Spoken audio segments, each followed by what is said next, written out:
Hello and welcome back to Paper Mario and the Thousand Year Door. Where we last left off, we just kind of got through the beginning, saved Goombella from Crump, and now we're off to go find a professor, and let's see what we can find.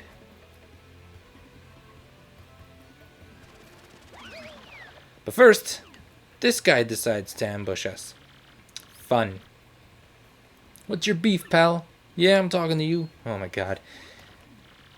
You gotta wake up. This guy stole half your coins. That bitch. Okay, so you can go get your 50 coins right away if you want to, or you can just let him sit there. He's not gonna use him or anything. Just whenever you want to go talk to him, he'll give you back your 50 coins. So I'm gonna go do that right now, since it's not like I got anything particular to do with money at the moment. But it'd be nice if we can just get our coins back and see what's up. So, let's go get him. He's right back here, living in filth. What else is new? Look, cockroaches and everything, too. Jeez. Like, oops, that's a text box if I ever seen one. Fancy meeting you here. You're pretty dang persistent. Fine, okay, you got me. I'll give you your coins back. Here. See? You get your 50 coins back. And that's it. You never talk to that idiot again. But, or maybe you do. I don't know. I don't remember. But yeah. So, when you get swindled, get your coins back. Or not. It's up to you, really. Gotta go find Professor Frankly. He's just gonna give us a bunch more text to read through. So, let's just see what he's got. So here he is. What's up? It's like the stereotypical professor. Who's there? Who wants me? Let's see. He's trying to remember Goombella. Just a moment. I'll get it right. It's not Goombriel. They have to really think of these names. Eliza. What? You know what? Okay. I don't know how to speak. I've got it. You're Goombella. Archaeology. Random crap. Pretty good at remembering. Who's he? Who? Famous one. Famous Mario. I haven't a clue about what's hip right now. Oh yeah, this is 2004, all right. What kind of errands are you up to about? Legendary treasure. And they just talk about the legendary treasure. Right? They just talk about the fairy tale for a little bit, which is basically just, oh, what's behind the 1,000-year door? Is it magical treasure? Is it an item? Is it an empty chest? Is it a monster? Who knows? But in order to get there, you need the map and the crystal stars. That's pretty much it. Yeah, let's just, I can't read all this to you guys. We're going to be here forever if I do. With the way I'm reading things, especially. It's underneath the town. But we do have the map. We have the map. Astounding. Yeah, that's real, alright. Here, I just met you. Here's a legendary artifact. You won't rob me. I'm Mario. We must go. Activate the 1,000-year door. Then he goes over here and pops off that fence. Somehow. With no arms. Video games make sense, don't they? Let's get moving, both of you. Okay. Alright, so at this point, he tries to teach you how to battle. So, in terms of action commands, I'll teach you guys this stuff.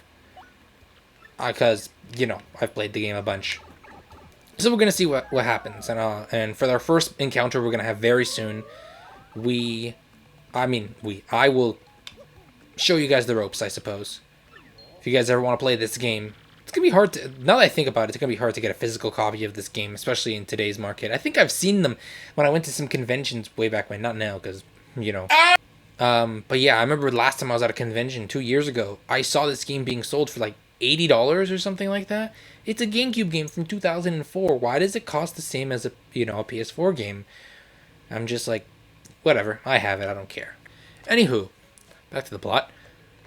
Why don't you hang with us for a while? Just hitting on Goombella. That's fantastic. And he's like, yeah, it's like totally making me feel like totally barfing. That's funny. That was cool. Were you too good for us? Get him. I'm like, well, okay. Can't flee this fight. Watch out for the one in the spike. Yeah. Oh, this one's got a fire flower? You gotta be freaking kidding me. Change Y, yeah. Change partners. So I say if hit Y, your partner will go first, and if you hit it again, you'll go back. To kind of briefly go over the tutorial that Frankly here was going to give you, you just got to follow the instructions on the screen in order to perform an action command. And when you do it correctly, you get your move out, pretty much. And if you don't get your move out. Or sometimes if you miss an action command, you still do damage, but you won't do as much damage in comparison if you got it. But yeah, I'm also going to be tattling these guys. This is basically the way of seeing their health and whatnot. And also what their statistics are like. So like you have their 2 HP, you have 1 attack and 0 defense. You can't hit it with a hammer, but you can absolutely jump on it. I decided to tattle the last one first because it's got a fire flower. Freaking guy's gonna burn me to death. So yeah, that's pretty much it. That's action commands in a nutshell. Same with here. If you press A at the right time before you're about to get hit by something, you'll do a normal guard. There'll be plenty of Goombas where that came from. I feel dumb. Shoot. It's okay. I'll get them later. It's fine. Just be done with this. And there you go. That's pretty much fights in a nutshell. You just hit A at the right time or follow the instructions to get the... And there we go. And just to get the right timing so you can do more damage. Pretty much. Or just to be able to do your action. Oh, and then he talks about first strikes here. And first strikes are basically when you bump into an enemy around here, like... no, he's not here yet. Okay, there's usually an enemy down there, but he's probably going to be down there later after we go through this first part. So, just gotta wait for this platform, because it wouldn't be a Mario game if there wasn't platforming. Which is probably why they're never going to re-release or remake Super Mario RPG. I know. Rest in peace, Geno fans. When I saw Geno as a costume, the first thing I said was, man, Twitter's going to be on fire. Anyway, this is how first strikes work. Oh, good thing I did, too. Here's a fire flower. If you get a first strike, you get the first strike in the battle, and you do damage. In this case, I just flat out killed him. But yeah, I'm also going to be skipping a good amount of battles once we've already encountered them for the enemies for the first time, because it just takes up time. These ones won't, because there's legitimately just, look, as you can see, one enemy, which you can kill right out the gate. It's no big deal. Because it's just a tutorial. It's still the prologue, right? They're still teaching you how to play the game. But later down the road, there's going to be a lot of enemies, a lot of repeats of enemies and whatnot. And, yeah, we're just going to need to not do that. So yeah, it's just one of each, as you can see here. So I don't have to skip these ones, because it'd just be a waste. It'd just be me editing non-stop for no good reason. But yeah, we want to get to 100 star points to level up. There are 2 boxes here. If you hit them with your hammer, you get items. And that's what this thing is going to tell you. Use it with start, whatever, whatever. So we got a mushroom and a fire flower. Got some yellow blocks here. You just smash them with your hammer. And then we go down the pipe. There was a doorway to the left. I'll show you guys that a little later in another episode. Right now, I just kind of want to get the prologue done. Oh, there goes, well, whatever that was. This is a new encounter, though. A spinia. I remember what these things are called. Which is quite interesting. It's quite an interesting anomaly here. It's just a bunch of discs taped together that then just kind of spin into you. 3 HP, 1 attack, no defense. Just guard. These guys aren't very threatening. There's another one over here, so I'll skip that one, because I think there's like 2... Yeah, there it is. Oh, no, no, I'm not skipping this now. Look at that. What freaking luck do I have? He's got a badge. So enemies can also have badges as well as items, and the badge effects apply for them too. So this is a pretty lucky. It didn't proc that time. But basically what a pretty lucky does is if you're low on health, sometimes your opponent will miss just flat out and you get lucky. Or actually, I lied. I think that's another badge if you're low on health. For pretty lucky, it's just at random. Sometimes your opponent will miss. Just whatever, right? Oh, just you'll miss sometimes. And the fact that I saw that thing holding the badge, I don't know what the RNG is for that, right? Or for any opponent for holding any item. So, if you guys noticed, there was a black key down here, which might as well get it before we continue. So let's get that. We already got it. I'm really slow when it comes to what's happening because my actions my actions move faster than my words. So, that's always fun. So we go to this chest and something's talking. You can hear me. You must be the hero of legend. You can hear my voice. No one else can. Whatever. I was locked into a box, and then I'll give you a gift if you open it. And then, frankly, just spilled the beans about the crystal stars. Well, you gotta open the box. And here's the shtick. Here's how this joke works. You get the black key for these boxes, and every time you find one, you're gonna be getting an upgrade. But instead, they're gonna play it off as if you're getting cursed. I'm gonna spread a little curse on you. Whatever. Oh, flashing lights. But, yeah. This one just says you could turn to a paper airplane so long as you're on one of these panels. And just do this. And if you tilt left and right, you get a little bit of control. I get it. It's terrible. Make sure you don't hit A again, otherwise you go through all that again. The fact that it's defaulted on, I'd like to listen to that again, kind of dumb. But hey, what can you do? So yeah, that's just a joke. I don't want to read through all of that. Otherwise, we're going to be here. We're going to be clocking in at the same times, actually, now that I think about it, as the Game Grumps. Can we not do that? I don't have anything against the Game Grumps, but let's be real.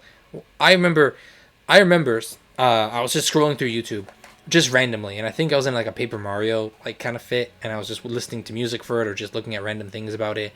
I think I was watching to one guy who was just doing some modding.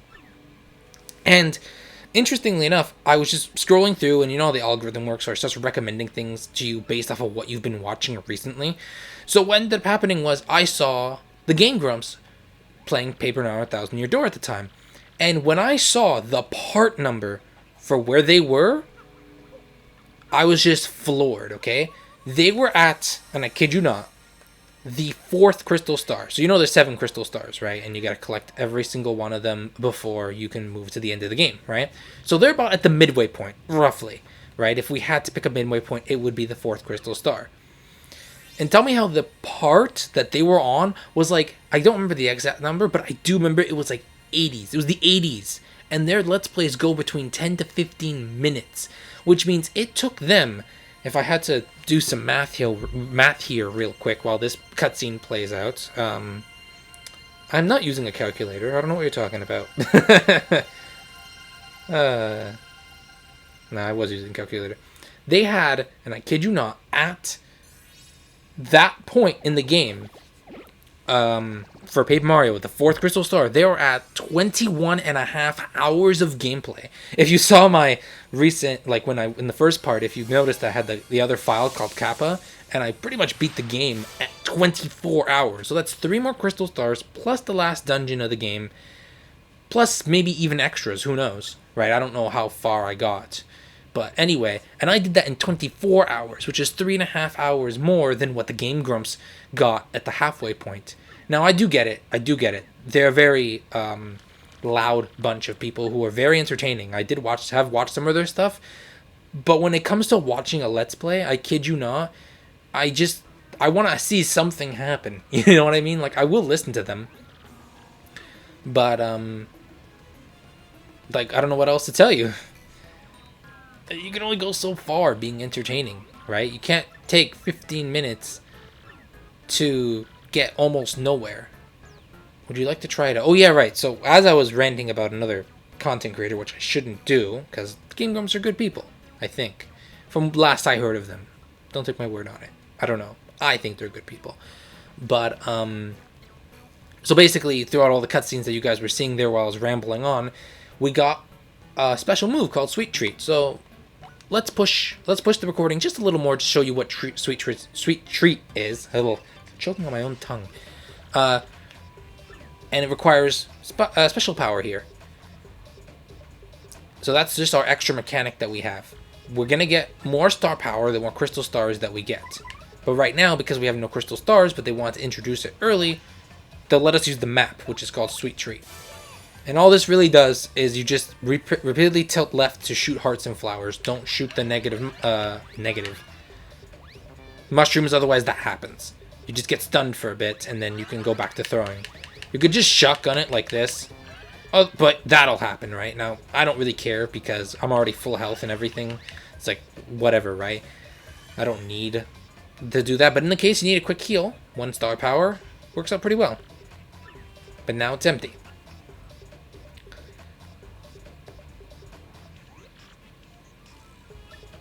Charge it up again. Right, yeah, so now we have an audience down here.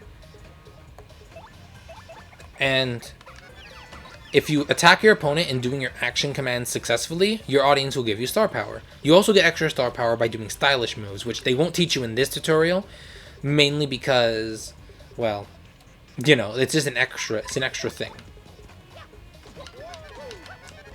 But stylish gives you more star power from the audience. The bigger your audience, the more star power you get. And as you can see on the top right there, like they're focusing it down there, where there's 16. But if you look at the top right, there's 2 shine sprites over there. So for this particular fight, this is scripted. You will always get this, no matter what, if you do this tutorial.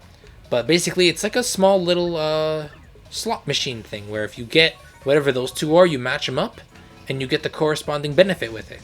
And how this works is it works like this. Shine sprites, as you can see it just did, you get health and flower power maxed and star power maxed. If you get mushrooms, you only get, if you get 3 mushrooms in a row, you get your health maxed out and you get fully healed. If you get 3 stars, all your star power comes up, and if you get 3 flowers, you get all your flower power back. But then if you get 3 poison mushrooms, you don't want to do that. You don't want to have that. If you see 2 poison mushrooms come up, and you get a 3rd one, you lose half your health, half your flower power, half your star power, and half your audience goes away. So that's not great. And also, as for what's happening right now, there's some prick trying to throw a hammer at me. So I'm going to hit him with mine. So yeah, so sometimes the audience is going to try and attack you with stuff. But sometimes somebody will throw you something nice, whether it's coins, hearts, flowers, or items that can fit in your item slot. But if you have max items, we'll just go by you. So not great. So now Frankly's telling us to go to Petal Meadows. There's a pipe down there, and we gotta go there. We gotta find Princess Peach. So apparently Peach went to Frankly, and he told her about Petal Meadows, and that's where she went next. So we're gonna go find her there. Gotta get my map back. He's gonna sit back here because he's old. And, I mean, come on, look at him. He's got grays and everything. And we're gonna leave. Oh, but first, he's gonna give us something. A badge. Power Smash. So basically, just to show you how badges work, because it would have been in a tutorial and I didn't want to go through that. You go to hit start, you hit badges, all badges, equip it with A, dequip it with A, pretty much that. And then you can use that particular thing in battle. It'll cost flower power to use. The more you equip, you can also equip multiples to make it stronger. And that's pretty much what badges are. You just read the description, see if you want it, and equip it, provided you have the amount of badge power. Oof. I've rambled a lot in this Let's Play, and it went a little longer than usual, so I'm going to have to call it here. In the next part, we're going to go and try to get to Petal Meadows and see what we can do. So yeah, I will see you guys in the next video. Until next time.